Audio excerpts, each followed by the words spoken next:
अष्टपदी अञ्जिमु श्लोकम् इति सकचरीं वाणीम् आगण्य साभिसुदाचरीम् अशलदुहितानेदुः श्रुत्वाभिरूप्य गुणोदयम् विरगजनितामार्तिं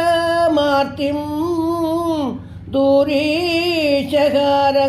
स्थिता दयितनिहित प्रेम कामं जगादमिदः सखे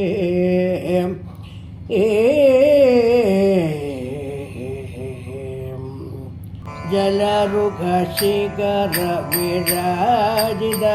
हिमकर संगीतकरनगराभं रुचिररदनकिरणापरशरिदिव शोणनदादरशोभं सेवे निगमरसालनिवासं युवतिमनोहर विविधविलासं सेवे सुपदनुशौरभलोभ विभूषण कैतवमगितभुजङ्गं मुकुटविराजित हिमकर सकल विनिर्गलदमृतसिदाङ्गं सेवे मकुटपरिभ्रमदमरधुनीनग विष्टद संगीतचन्द्रम् उरशिविलेपित मलयजमङ्गविमर्दितशुभदर्शन्द्रं सेवे पन्नककर्णविभूषण मौलिक मणिरुचिशोणकपालम् अगणित सरसिज सम्भवमौलिकबालनिवेदितकानं सेवे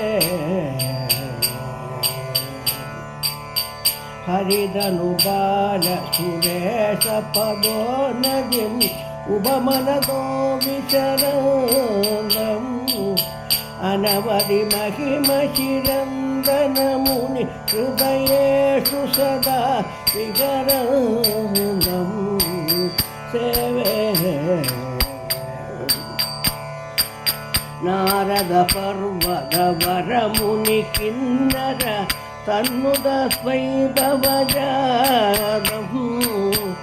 अंधकसुररिपुकन्दसिन्धुरवि पङ्गमृगादिपरीदं सेवे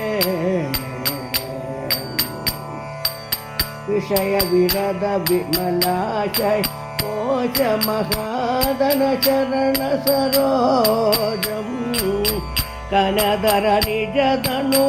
मंजुलता परिनिर्जितनियुतमनोजं सेवे श्रीशिवभजन मनोरथ चन्द्रिकामणीयदिवरगीतं श्रोतुमुदञ्जित कौतुकमविरतम् अमरवधू परिकीर्णं सेवे निगमरसालनिश्वासं युवति मनोहर विविधविलासं सेवे